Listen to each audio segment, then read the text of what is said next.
One of my favorite verses, just because of how Reagan completely changed my perspective of this world to our true home in heaven, is 2 Corinthians. So we fix our eyes not on what is seen, but on what is unseen. For what is seen is temporary, but what is unseen is eternal. One of my favorites. Hello, I'm Pete. And I'm Karin, and we're both here tonight to share the story about our daughter Reagan and how God's work through her has completely transformed our lives. So I guess just to start at the beginning, we met back in the 2000s. Late 2000s. Yeah. Got married in 2010, and soon after in 2011 found out we were pregnant with our daughter Reagan. She was a happy, healthy little baby. And when she was a year and a half, we noticed that she was just constantly congested. She never was getting any kind of relief.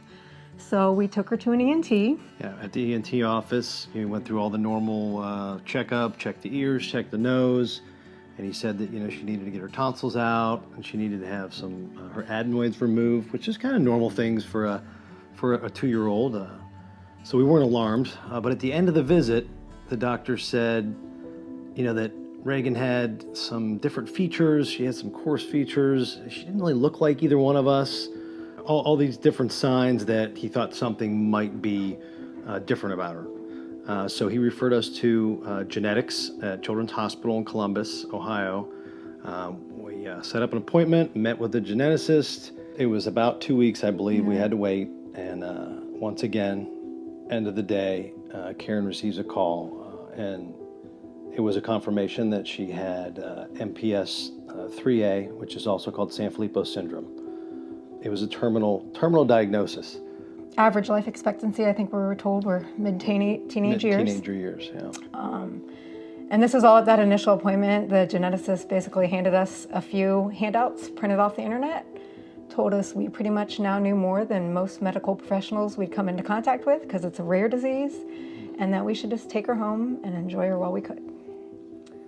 So obviously this was the most devastating news that any parent can get.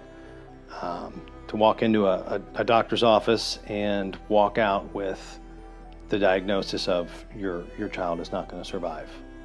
So even though this was the worst day of our lives, ironically, I would say this is also the day that really saved our lives.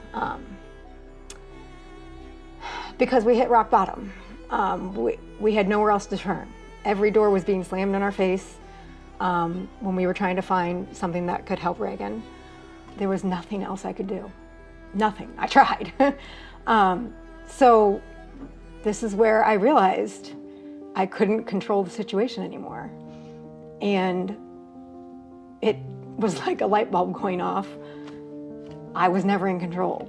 God is and always has been. And it was that day that I realized I just have to turn this control over to God. I have to completely trust in Him and trust in His plan, not my plan. And I will tell you, a peace and calm came over me that day that I had never felt before. And it completely changed my life. It used to be all about this world, that what mattered was what happened in this world, finding the cure for Reagan here on this earth. And it completely changed to not a worldly perspective, but an eternal one, because what's most important is our true home in heaven. And that's where that true hope lies, not a hope in a cure here on earth, but that eternal hope, knowing that we can be forever together with Jesus. It just changed how I looked at everything. And again, that peace and calm is still with me today. Don't get me wrong, there are still many, many tough days. But it just put me at peace that God's got this and He'll get us through it. But when I turned that control over to Him, I also had to come to terms with that, of course we're praying for healing for Reagan, but God might not answer our prayers the way we want Him to. People pray for healing, and sometimes they pray that it's on their terms. And you have to know that God's in control. He's always been in control, and He has a plan for your life. He's got a plan for everyone's life. And I can distinctly remember praying one night to God, laying in bed, And I could feel he was there with me. I asked him, is my family going to survive this? Because we didn't think we had anywhere else to go. And he answered me. He said, yes, you're going to survive this. You're going to be just fine. All of us. And that was a turning point. Just as Karin said, it was a turning point where she gave it back to God, and she said, I'm not in control, you are. And I did the same thing, and I realized she is going to be healed one day. And it changed how we lived our lives. It changed how we lived our lives. It changed how we pray, and it brought us closer to God because we know that He has a plan for us, and that He's gonna take care of us, all of us. And I would say one of the ways it changed just how we pray is, I mean, we still ask Him to take away the bad things in our lives, but if that bad thing is not going away, then we're just ask God to help us deal with it. How can we get through this? Give us the strength to get through it. Or what do you want me to learn from this? And just knowing that He's going to be with us through it and giving us that strength to get through it has really changed how we're able to deal with it. I would also say just it gave us a peace to just be completely present in our moments with Reagan. I mean, one of the biggest things she taught us was that it's the little things that matter, not the big things. So just being together. We really started living in the moment. Ever since diagnosis, it was tough to look to the future because the future had nothing but pitfalls. It had nothing but, Reagan's regression and her losing skills and, just going backwards. And so we never looked at the future after diagnosis. We looked really after the trial was canceled. We stopped really trying to look at the future, and we said, let's live in the now. We bought a camper so that we could take Reagan on journeys across the country, because traveling on a plane was very hard. Staying in hotels was really tough with her hyperactivity, and she had problems sleeping. If it was unfamiliar. She loved to stick her hand in the toilets. Yeah, she did a lot of funny things in the hotels. So we bought this camper, and we traveled around, and we just lived in the moment. We enjoyed, honestly, we enjoyed the time we had left with her. And I think that's one of the things, God's work through Reagan taught us is just to love harder, to love one another. Just, our world, I feel like we are always in a rush to the next vacation, the next, new purchase, that you're always just on the go looking for the next best thing. And she just taught us to just be still. And it makes me think of, that Bible verse, just, the Lord will fight for you. You only need to be still. And it really made the time we had with Reagan that much more special. Sadly, on July 25th, 2021, Reagan did pass away in her sleep at the age of 9, much sooner than we thought. And even though our prayers were not answered the way we wanted them to be, they were answered. They ultimately were answered because she was healed. She was completely healed. Such a better outcome than what we could have envisioned here on earth. Because if she continued to live here on earth, there would just be more suffering and pain. Those last few years would have been unimaginable suffering.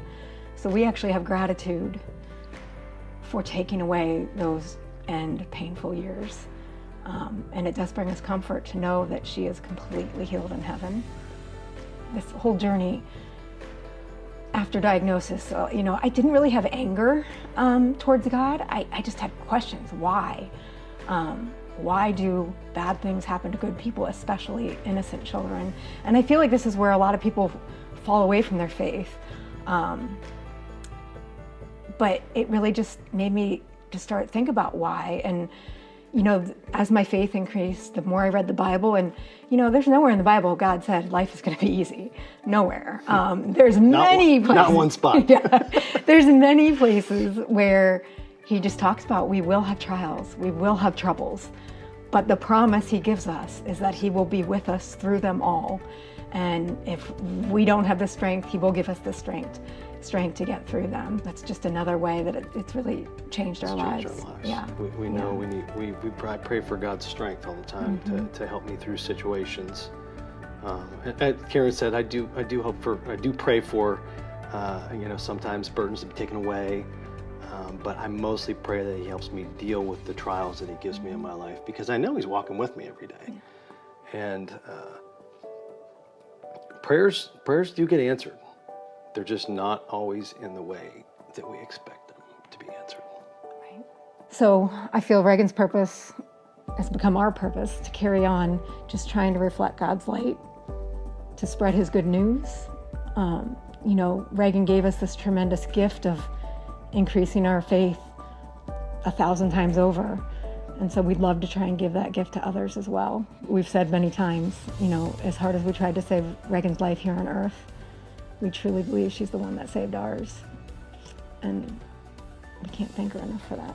We decided that there were 2 days of the year that we were going to celebrate every year, and that was her birthday and the day she became a citizen of heaven. And we've been doing it the last 2 years. Yeah. And they're great days. Celebrate, we watch videos of her on those days. We go through pictures, we have a party at the house. I mean, as odd as it may seem, we got her a birthday cake. But we want to remember her. She had a great life. She changed so many people's lives, and she really did. She shined, she reflected Jesus. I can tell you there's times I looked in her eyes and I'm like, somebody's looking back at me that's not Reagan. And I truly believe that.